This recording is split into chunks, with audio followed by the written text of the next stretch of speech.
Hello my dear friends, welcome back to the channel. आइए आज हम एक बहुत ही इंपॉर्टेंट विषय के ऊपर बात करते हैं।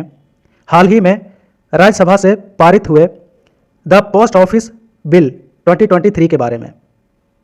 हाल ही में अगस्त 2023 में लोकसभा से ये पास हो गया था बिल। इसके बाद राज्यसभा को ट्रांसफ़र कर दिया गया था और राज्यसभा ने भी इसे 4 दिसंबर 2023 को पास कर दिया। अब यह राष्ट्रपति महोदय के पास चला गया है और जब राष्ट्रपति इस बिल पर हस्ताक्षर कर देंगे तो यह बिल कानून बन जाएगा और यह कानून रिप्लेस करेगा इंडियन पोस्ट ऑफिस एक्ट 1898 को। इंडियन पोस्ट ऑफिस एक्ट 1898 या इंडियन पोस्ट को रेगुलेट करता है, जो इंडिया में पोस्टल सर्विसेज प्रोवाइड करती हैं। इस बिल में प्रावधान किया गया है कि गवर्नमेंट ऑफ इंडिया के पास एक्सक्लूसिव प्रिविलेजेस नहीं रहेंगे, यानी विशेष अधिकार नहीं रहेगा। किसके संबंध में? कन्वेइंग ऑफ लेटर्स, यानी पत्रों के प्रेषण में गवर्नमेंट ऑफ इंडिया के पास एक्सक्लूसिव प्रिविलेजेस नहीं रहेंगे। ठीक है। और जो सर्विस प्रोवाइड करेंगी इंडिया पोस्ट के द्वारा, जो सर्विसेज प्रोवाइड होंगी वो प्रिस्क्राइब किया जाएगा बाद में रूल्स के माध्यम से। सेंट्रल गवर्नमेंट प्रिस्क्राइब करेगी। इस बिल के अंतर्गत यह प्रावधान किया गया है कि general director of postal services की अपॉइंटमेंट होगी और वही इंडिया पोस्ट को हेड करेंगे, मतलब इंडिया पोस्ट के हेड वही होंगे। ठीक है। और उसके पास पावर्स होंगे कि वह रेगुलेशंस बना सकते हैं regarding tariffs for services and supply of postage stamps. इस रिगार्डिंग वो उनको पावर दिया जाएगा कि ये रेगुलेशंस बना सकते हैं। और इस बिल में दूसरा प्रावधान क्या किया गया है कि गवर्नमेंट के पास अधिकार होगा कि जो भी आर्टिकल्स ट्रांसमिट किए जाएंगे इंडिया पोस्ट के द्वारा उसको इंटरसेप्ट कर सकती है गवर्नमेंट, यानी उसको बीच में ही रोक सकती है। और उसके लिए स्पेसिफाइड ग्राउंड्स होंगे जिसके आधार पर इंटरसेप्ट किया जा सकता है। और स्पेसिफाइड ग्राउंड्स में क्या क्या शामिल है? Security of the state and public order. तो इसके आधार पर गवर्नमेंट इंटरसेप्ट कर सकती है कोई भी आर्टिकल को जो इंडिया पोस्ट के थ्रू ट्रांसमिट किया जाएगा। इसमें और एक इंटरेस्टिंग और थोड़ा सा कंट्रोवर्शियल भी प्रावधान किया गया है। इसके अंतर्गत कोई भी लायबिलिटी इंडिया पोस्ट के द्वारा नहीं लिया जाएगा यदि इंडिया पोस्ट के सर्विसेज में किसी तरह की चूक होती है। और लायबिलिटीज़ को प्रिस्क्राइब किया जाएगा बाद में, जब यह कानून बन जाएगा और उसके लिए रूल्स बन जाएंगे। ठीक है। ये तो ही बिल की बात। अब देखते हैं कि इशूज इसमें क्या क्या आ रहे हैं, इसका एनालिसिस थोड़ा सा करते हैं। इसमें जो गवर्नमेंट इंटरसेप्ट करेगी आर्टिकल्स को, मान लीजिए आपने कोई आर्टिकल प्लेस ए से प्लेस बी तक आपने भेजा यूजिंग इंडिया पोस्ट। ठीक है। पोस्टल सर्विसेज का यूज करते हुए आपने कोई आर्टिकल पॉइंट ए से पॉइंट बी तक भेजा, तो गवर्नमेंट उसको इंटरसेप्ट कर सकती है ऑन स्पेसिफाइड ग्राउंड्स। जैसे इमरजेंसी का बहाना बना करके गवर्नमेंट उसको इंटरसेप्ट कर सकती है। तो इसके लिए कोई सेफ गार्ड इसमें नहीं दिया गया है। सेफ गार्ड के लिए कोई प्रोसीजर स्पेसिफाइड नहीं है इस बिल के अंतर्गत। ठीक है। और लैक ऑफ सेफ गार्ड के चलते freedom of speech and expression and right of privacy का भी उल्लंघन हो सकता है। ठीक है। क्योंकि अगर गवर्नमेंट ने इंटरसेप्ट किया आपके आर्टिकल को जो आपने भेजा था पोस्टल सर्विसेज के माध्यम से, उसको गवर्नमेंट ने इंटरसेप्ट किया और आपने जो भेजा था वो सीक्रेट टाइप का कुछ लेटर रहा होगा या पार्सल रहा होगा। ठीक है। जो आप पब्लिसाइज नहीं करना चाहते हैं, तो ऑब्वियसली आपके राइट टू प्राइवेसी जो आर्टिकल 21 में है ऑफ इंडियन कॉन्स्टिट्यूशन, उसका वायलेशन हो जाएगा, है ना। और freedom of speech and expression का भी वायलेशन हो जाएगा, विशेष रूप से जब यदि गवर्नमेंट ने इंटरसेप्ट कर लिया आपके कोई सीक्रेट लेटर को। ठीक है। तो ये एक इशू है।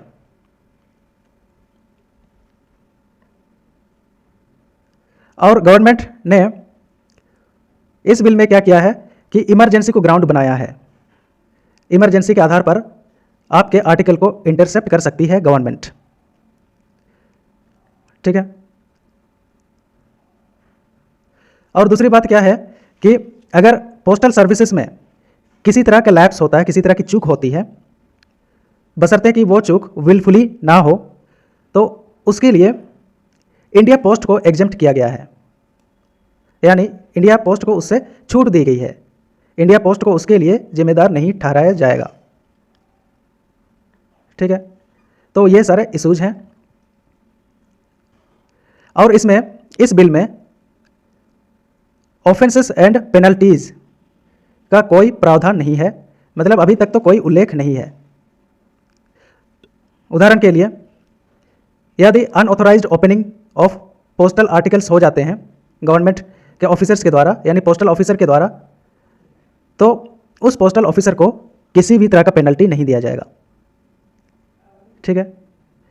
यह भी एक राइट टू प्राइवेसी का उल्लंघन है, infringement of right to privacy है। समझ गए?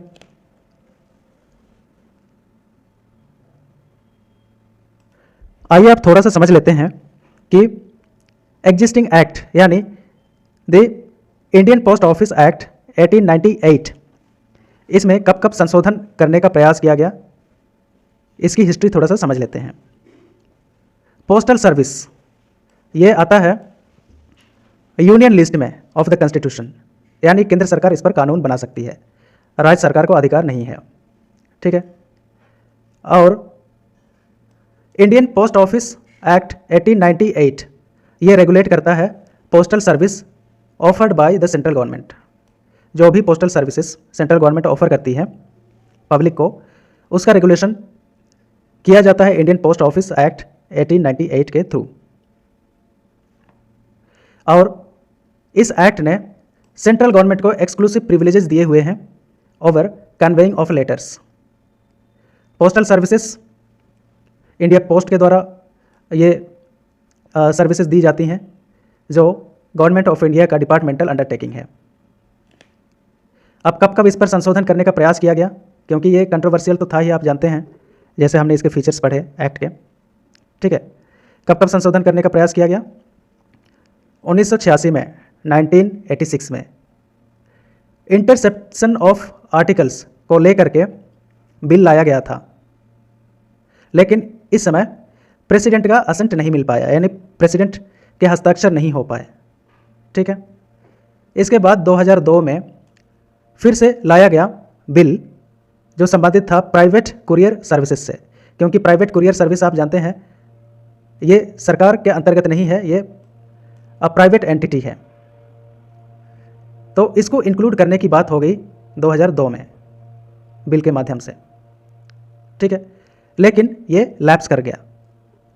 इसके बाद 2006 से 2011 में फिर से प्रयास किए गए कि प्राइवेट कुरियर सर्विस को भी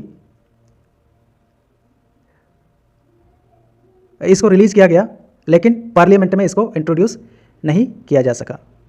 यानी प्राइवेट कुरियर सर्विस को रेगुलेट करने संबंधी एक ड्राफ्ट जारी किया गया था, लेकिन पार्लियामेंट में इसको प्रस्तुत नहीं किया जा सका। ठीक है। इसके बाद 2017 में क्या हुआ? Power to decide tariff was delegated to the central government. इस समय एक कानून पास किया गया और सेंट्रल गवर्नमेंट को ये ताकत दी गई, शक्ति दी गई कि टैरिफ्स के बारे में डिसीजन ले सकती है। ठीक है। पहले पार्लियामेंट के पास यह शक्ति थी, लेकिन अब यह शक्ति सेंट्रल गवर्नमेंट को दिया गया 2017 में।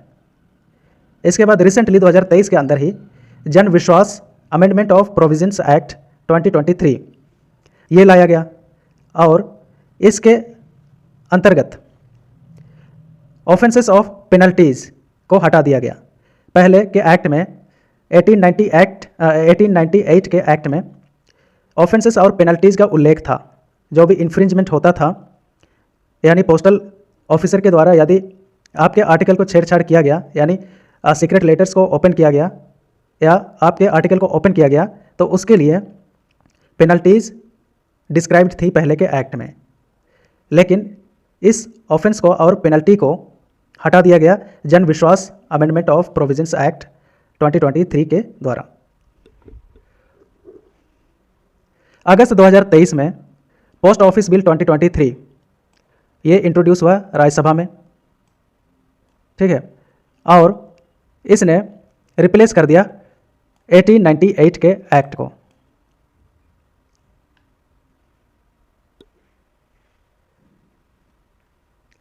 आइए अब यहाँ पे थोड़ा सा डिफरेंस देख लेते हैं कि एग्जिस्टिंग एक्ट ऑफ 1898 और अभी जो करंटली इंट्रोड्यूस हुआ था राज्यसभा से जो पास हो गया अमेंडमेंट बिल 2023, इन दोनों में क्या डिफरेंस है। 1898 के एक्ट में एक्सक्लूसिव प्रिविलेज दिया गया था गवर्नमेंट ऑफ इंडिया को regarding conveying, receiving, collecting, sending end delivering letters by post, ठीक है, ये एक्सक्लूसिव प्रिविलेज था गवर्नमेंट के पास। लेकिन अभी के एक्ट में कोई ऐसा प्रोविज़न नहीं है, कोई प्रिविलेज नहीं दिया गया है गवर्नमेंट ऑफ इंडिया को। प्रिविलेजेस बाद में दिए जाएंगे, हो सकता है रूल बन जाएगा, जब यह कानून बन जाएगा इसके बाद रूल्स बनेंगे, उसमें शायद दिया जाएगा कि गवर्नमेंट ऑफ इंडिया की क्या क्या ड्यूटी है। इसके बाद दूसरा क्या है, पोस्टेज स्टाम्प्स, ये सेंट्रल गवर्नमेंट इशू करती थी पहले के एक्ट के अनुसार, तो इसमें कोई चेंज नहीं किया गया और करंट बिल में भी रखा गया है कि पोस्टेज स्टाम्प सेंट्रल गवर्नमेंट ही जारी कर सकती है। इसके बाद अगला है delivery of postal articles including letters, post cards and parcels and money orders, ये सेंट्रल गवर्नमेंट करती है, ठीक है। और एग्जिस्टिंग अभी वाले जो बिल में क्या प्रावधान किया गया है कि ये सारे सर्विसेज सेंट्रल गवर्नमेंट के द्वारा प्रिस्क्राइब किए गए रूल्स के अनुसार किए जाएंगे।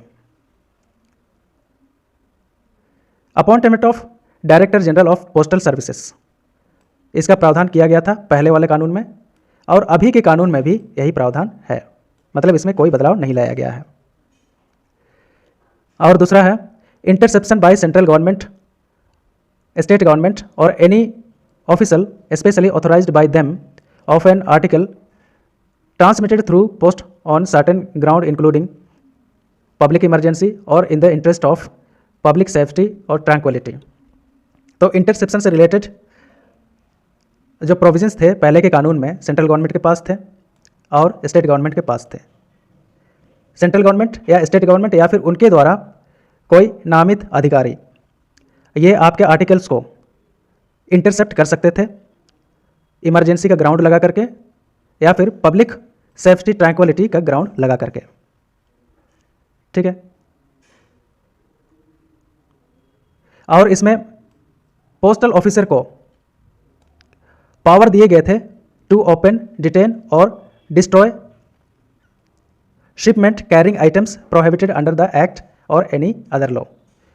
इसमें पोस्टल ऑफिसर को यह अधिकार दिया गया था कि वो प्रोहिबिटेड आर्टिकल्स को ओपन कर सकता था, ठीक है, जो मतलब कानून के अंदर जो प्रोहिबिटेड है आर्टिकल्स उसको वो खोल के देख सकता था, फिर डिटेन कर सकता था या फिर उसको डिस्ट्रॉय कर सकता था, यह अधिकार था। लेकिन अभी के बिल में क्या प्रोविज़न है, अभी सेंट्रल गवर्नमेंट को इंटरसेप्शन से रिलेटेड क्या क्या ड्यूटीज़ होंगी वो नोटिफिकेशन के द्वारा बताया जाएगा, लेकिन उसके लिए ग्राउंड्स रखे गए हैं, security of the state, friendly relations with foreign states. इस ग्राउंड पर मतलब इनको अफेक्ट नहीं करना चाहिए, ठीक है। यदि सिक्योरिटी ऑफ स्टेट को अफेक्ट करने वाला कोई आर्टिकल है तो उसको ज़रूर चेक करिए। उसी तरह friendly relations with foreign states, विदेशों के साथ अगर रिश्ते खराब होने का शंका हो जाए तो वैसे आर्टिकल्स को भी गवर्नमेंट के द्वारा इंटरसेप्ट किया जाएगा। फिर पब्लिक ऑर्डर को अफेक्ट करने वाले आर्टिकल्स को भी गवर्नमेंट इंटरसेप्ट करेगी। उसी तरह इमरजेंसी, पब्लिक सेफ्टी और contravention of the provisions of the bill और एनी अदर लॉज, बिल को कॉन्ट्रवेंशन करने वाला या फिर कोई दूसरे कानून का उल्लंघन करने वाला से संबंधित कोई आर्टिकल यदि हो तो सरकार के पास पावर होगा कि उसको इंटरसेप्ट कर सकती है। एग्जामिनेशन ऑफ पोस्टल आर्टिकल्स, ठीक है, जो भी सस्पेक्टेड आर्टिकल्स होंगे, मतलब जो संदेहजनक आर्टिकल्स होंगे उसको एग्जामिन किया जा सकता है, उसकी जांच की जा सकती है। बाय एन ऑफिसर इंचार्ज, मतलब जो भी ऑफिसर इंचार्ज होंगे वो जांच करेंगे पोस्टल आर्टिकल्स को, जो भी डाउटफुल होगा। लेकिन अभी के बिल में ये प्रोविज़न नहीं है, ठीक है। इसका एग्जामिन नहीं कर सकता है कोई भी ऑफिसर अभी के बिल के अनुसार। इंस्टेड इसके बदले क्या करेगा ऑफिसर, अगर कोई डाउटफुल आर्टिकल होगा, कोई संदेहजनक आर्टिकल होगा, तो उसको क्या करेगा, वो स्पेसिफाइड अथॉरिटी को सबमिट करेगा। पहले कस्टम अथॉरिटी को सबमिट करेगा, या फिर अगर कस्टम अथॉरिटी ना हो तो स्पेसिफाइड अथॉरिटी को सबमिट करेगा, ठीक है। तो किसको सबमिट करेगा ये अभी गवर्नमेंट ने नोटिफाई नहीं किया है। जब गवर्नमेंट अलग से नोटिफिकेशन जारी करेगी, रूल्स ऑफ प्रोसीजर्स जारी करेगी, ठीक है, या SOP जारी करेगी, तो उसमें शायद मेंशन करें। फिर गवर्नमेंट को कोई भी लाइबिलिटी से एग्जेम्प्ट कर दिया गया था पहले के कानून के अनुसार। यानी कोई भी अगर आर्टिकल्स के साथ कोई लॉस हो जाए या मिस डिलीवरी हो जाए, डिले हो जाए या फिर डैमेज हो जाए, ठीक है, तो उस केस में गवर्नमेंट या फिर इंडिया पोस्ट उसकी जिम्मेदारी नहीं लेगी, मतलब उसको दोषी नहीं ठहराया जाएगा। वो ये सोचा जाएगा कि ये जानबूझकर नहीं किया गया है और ये अनजाने में हुआ है या फिर सिस्टम में खराबी के कारण हुआ है, तो ये माना जाएगा। और अभी के बिल में भी इस एग्जामिनेशन से रिलेटेड प्रोविजंस अभी के बिल में भी हूबहू लाए गए हैं। और किसी भी तरह का ऑफेंस जैसे theft, misappropriation, destruction of postal articles by an officer of the post office was punishable with the imprisonment up to 7 years and a fine. अगर पोस्टल ऑफिसर आपके पोस्टल आर्टिकल की चोरी करता है या फिर मिसअप्रोप्रिएशन करता है, मतलब मान लो आपने पैसा भेजा और उसको उसने मिसअप्रोप्रिएट कर दिया, उसको अपनी झोली में डाल दिया, ठीक है, या फिर पोस्टल आर्टिकल को उसने जानबूझ करके डिस्ट्रॉय कर दिया, तो इस मामले में पोस्टल ऑफिसर को 7 साल की सज़ा हो सकती है या फिर फाइन हो सकता है, या फिर दोनों भी हो सकते हैं। लेकिन जन विश्वास अमेंडमेंट ऑफ प्रोविजंस एक्ट 2023 ये 2023 में लाया गया और इसके द्वारा जो एग्जिस्टिंग लॉ में जो प्रोविजंस थे ऑफेंसेस से रिलेटेड, तो उसको हटा दिया गया, ठीक है। और जो करंट बिल है 2023 का, उसमें पेनल्टी और ऑफेंसेस का उल्लेख ही नहीं है, इसमें कोई स्पेसिफिकेशन नहीं है। तो ये एक बहुत बड़ी खामी है इस बिल के अंदर। फिर बात करते हैं financial support to India Post. इसमें कहा गया है कि नए बिल में कि कोई भी रिकरिंग या फिर नॉन रिकरिंग एक्सपेंडिचर इसमें नहीं किया जाएगा कंसोलिडेटेड फंड ऑफ इंडिया से। लेकिन पुराना कानून जो था 1898 का, उसमें कंसोलिडेटेड फंड ऑफ इंडिया से उसको फंड किया जाता था और इसमें ये डेफिसिट में चल रहा था इंडिया पोस्ट।